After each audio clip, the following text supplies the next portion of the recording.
Hello guys, வீடியோக்குள்ளே போகிறதுக்கு முன்னாடி மறக்காமல் சப்ஸ்கிரைப் பண்ணி சப்போர்ட் பண்ணுங்கள். இன்றைக்கி பார்த்திங்கன்னா செம்ம டேஸ்ட்டான மீன் குழம்பு தான் செய்ய போகிறோம். அதுவும் எங்கள் ஊர் ஸ்டைலில். இன்றைக்கி பார்த்திங்கன்னா அந்த தேங்காய்லாம் அரைச்சி ஊற்றாமல் எங்கள் ஊரில் வந்து புளி ஊற்றி தான் வைப்பாங்க. என்னென்னா வெங்காயத்தை நம்ம வதக்கிறதுல நம்ம டேஸ்ட்டே வரும்னு சொல்லுவாங்க. வெங்காயத்தை நல்லா வதக்கிட்டு காரத்துக்கு ஏற்ற மாதிரி பச்சை மிளகா போட்டிருக்கேன், அப்புறம் கருவேப்பிலை போட்டிருக்கேன். பச்சை மிளகா பார்த்திங்கன்னா நான் குண்டு குண்டாக கட் பண்ணி போட்டிருக்கேன். அப்போ தான் நம்ம வந்து அந்த குழம்பு உள்ளே போய் நம்ம சாப்பிடும்போது செம்ம டேஸ்ட்டாக இருக்கும்.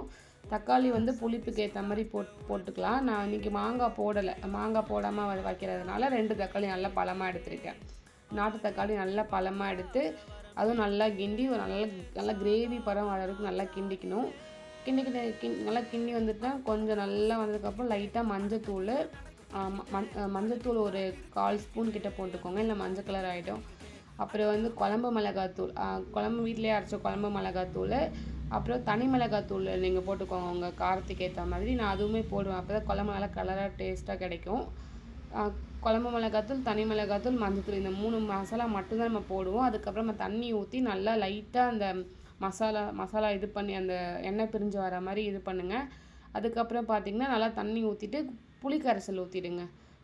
புளி கரைச்சி ஊற்றிடு. புளி வந்து நல்லா புளிப்பாக வச்சா நல்லா டேஸ்ட்டாக இருக்கும். புளி கரைச்சி ஊற்றி நல்லா கொதி வந்த பிறகு, நல்லா கொதி, அதாவது குழம்பு நல்லா சுண்டி வந்த பிறகு இறக்குறதுக்கு 5 நிமிஷத்துக்கு முன்னாடி மீனை போட்டுருங்க. நான் இன்றைக்கி பாறை மீன் தான் எடுத்திருக்கேன். மீனை போட்டு அதுவுமே நல்லா எண்ணெய்லாம் பிரிஞ்சு வந்த பிறகு லைட்டாக கருவேப்பிலை கொத்தமல்லி போட்டு இறக்குனீங்களா செம்ம டேஸ்ட்டான மீன் குழம்பு சூப்பராக இருக்கும். ட்ரை பண்ணி பாருங்கள். இங்கே பாருங்கள் எவ்வளோ டேஸ்ட்டாக இப்போ பார்க்கும்போது கூட டெம்ட் ஆகுது.